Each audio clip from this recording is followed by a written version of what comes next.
Vamos a ver, porque ahora hacen tendencia que el mejor presidente de la historia en México fue nada más y nada menos que el señor Ernesto Zedillo Ponce de León. Y me prenden unos foquitos de alarma porque entonces estamos un poco perdidos en la historia. Y no es para convencerlos que si el presidente actual es el mejor, que si no es el mejor, que si mejor fulanito de tal. ¿Qué tal si mejor desmenuzamos un poquito el gobierno de Ernesto Zedillo Ponce de León y así tomamos mejores decisiones, decisiones informadas de verdad?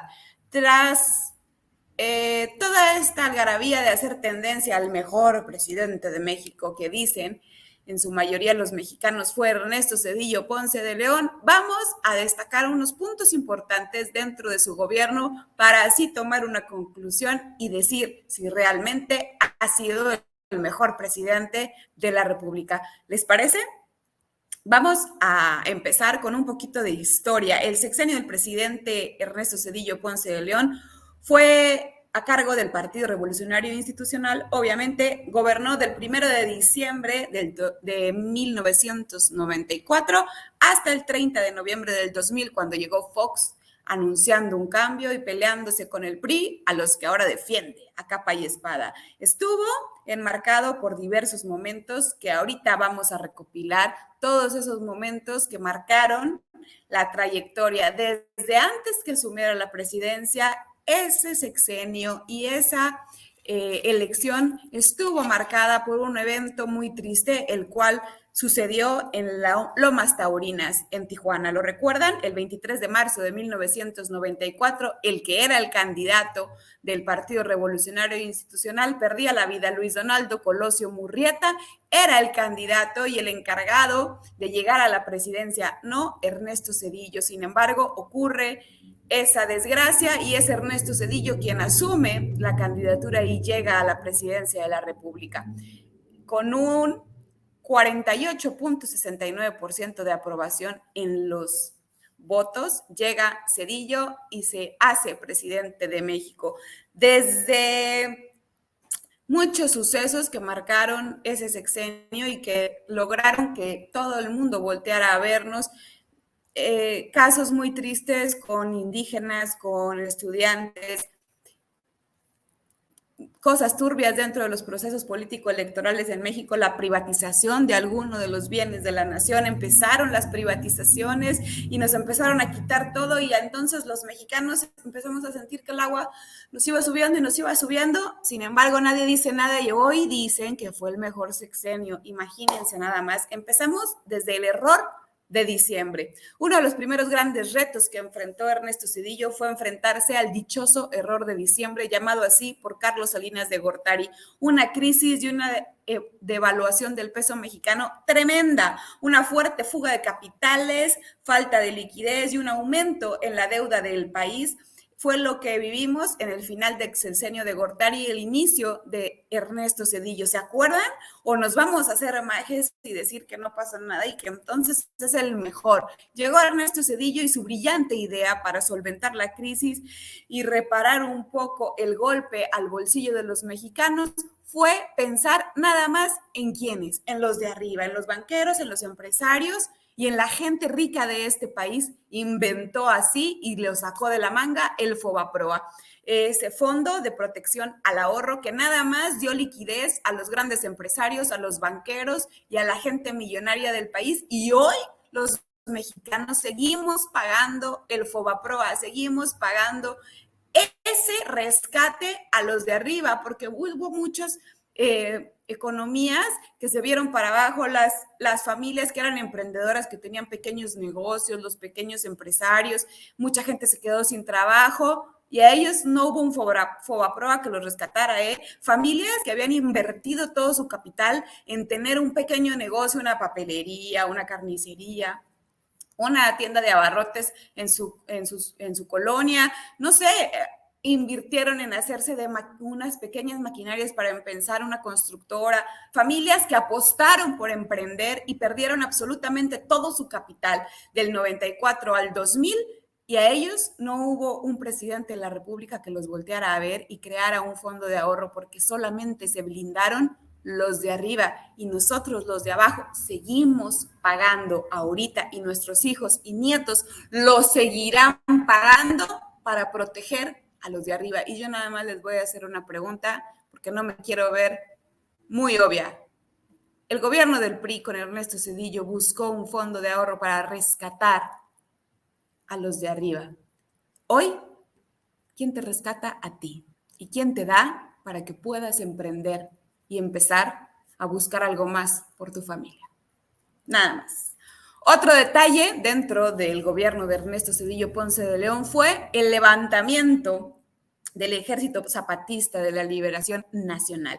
El 9 de febrero del 95 se acabó la tregua y empezó todo el movimiento de los zapatistas dentro de toda nuestra área sur del país, a cargo del líder de la revuelta, el subcomandante Marcos, ligado también a muchos eventos desafortunados con los indígenas, con los pequeños pueblos del país. El gobierno federal era el principal señalado por todo lo que sucedía en las denominados acuerdos de San Andrés sobre derechos y culturas indígenas. Todos los indígenas y los pequeños poblados estaban en total abandono. ¿Y saben por qué? Y han estado en total abandono. Díganme ustedes una comunidad indígena que se haya beneficiado con un gobierno del PRI o del PAN, porque les conviene tenernos con hambre y sin oportunidades. ¡Punto!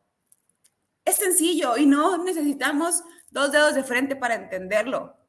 Otra cosa que pasó en el gobierno de Ernesto Zedillo fue la oposición al gobierno, que se volvió una mayoría en el Congreso, y entonces sí la tenía más difícil el PRI porque era un estira y afloje. Sin embargo, la oposición se trataba del PAN, que hoy por hoy son los mismos, entonces no creo que haya tenido mucha relevancia, porque sabemos que son amigos desde antes y nada más nos vendían la idea de que eran diferentes. Sin embargo, trabajaban juntos y a la par y hacían de México lo que se les daba su gana.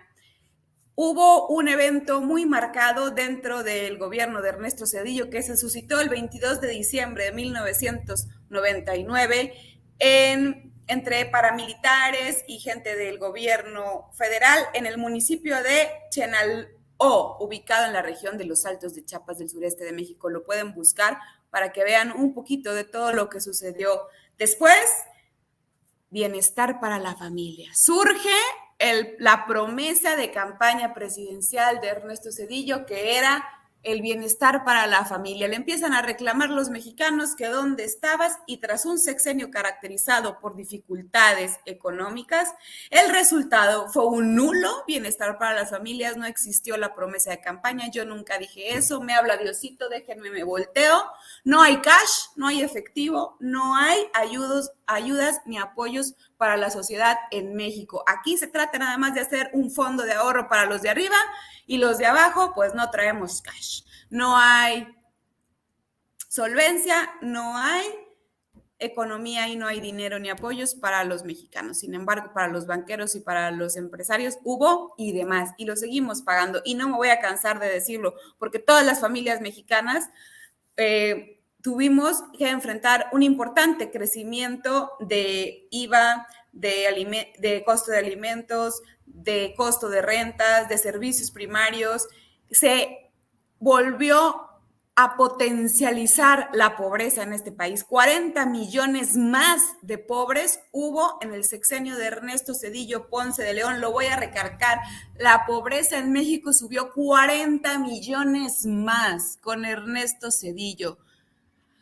Y cuando se le acercó una indígena al señor Ernesto Zedillo a pedirle y venderle una artesanía fuera de la capilla de la Virgen de Guadalupe en México, el señor le dijo: no traigo cash, y se dio la vuelta. De ahí surge todo el eslogan de no traigo cash, y entonces no hay dinero para la gente de abajo, para los indígenas, para los mexicanos trabajadores. No hay dinero para apoyarnos a nosotros, pero sí hay dinero para salvar a los de arriba. Pero fue nuestro dinero y es nuestro dinero los que siguen rescatando a los banqueros en este país. En el 3 de diciembre del 97, a uno de los conciertos más sonados en la historia de México, llegó un grupo, YouTube, que en ese entonces era un boom internacional, una banda irlandesa en el Foro Sol, y adivinen quiénes eran los principales invitados al show de YouTube. Sí, los hijos del presidente Ernesto Zedillo Ponce de León. Un grupo de personas ingresó a un área restringida en un pasillo por el cual pasaba un brazo de la grúa con el que manejaban una cámara, y todos voltearon que en esa área resguardada, restringida y privilegiada estaban nada más y nada menos los jóvenes Carlos y Ernesto, hijos de Ernesto Zedillo Ponce de León. El resto de las personas eran hijos del exmandatario del Estado Mayor Presidencial, todos disfrutando del concierto de YouTube. Y no lo digo que sea malo, qué bueno, qué padre. Hoy vemos al gobernador del estado de Nuevo León a mero adelante en un concierto de Bad Bunny y de todos los que se puedan imaginar, y nadie le dice nada. Pero tenemos que recordarles, porque los mexicanos tenemos la mente bien cortita, la memoria bien cortita, y decimos, no, sí fue el mejor, porque ¿qué hizo? No traía cash para los mexicanos. Nosotros le pagamos la deuda a los banqueros y a los empresarios y nos quedamos en quiebra. Se aprovechaba de las culturas indígenas y de la gente de los pueblitos en la zona sur de este país. Sus hijos tenían privilegios de ir a donde quisiesen y hacer lo que quisiesen. Se aprovecharon de los campesinos en Aguas Blancas. Búsquenlo. El 1995 en Guerrero, en un poblado llamado Aguas Blancas. No voy a decir más porque es demasiado crudo, demasiado triste, pero ustedes sí tienen la capacidad de ir a ver qué pasó en el estado de Guerrero, en el municipio de Aguas Blancas, en 1995, comandado por el gobierno federal de Ernesto Zedillo Ponce de León. En su sexenio, recordemos también, Raúl Salinas de Gortari fue arrestado el 28 de febrero del 95, hermano del expresidente Carlos Salinas, y era el responsable intelectual de todo lo relacionado con su excuñado y secretario general del PRI, José Francisco Ruiz Massieu. Todo lo lamentable ocurrido con Ruiz Massieu el 28 de septiembre del 94, se lo colgaron al hermano de Salinas, y en el sexenio de Zedillo fue para adentro, dirían. La reforma electoral del 96, ¿qué pasó con esa reforma que nos puso Ernesto Zedillo? El gobierno cedió el dominio sobre la administración electoral y aceptó no estar ni siquiera representado con voz en los órganos electorales.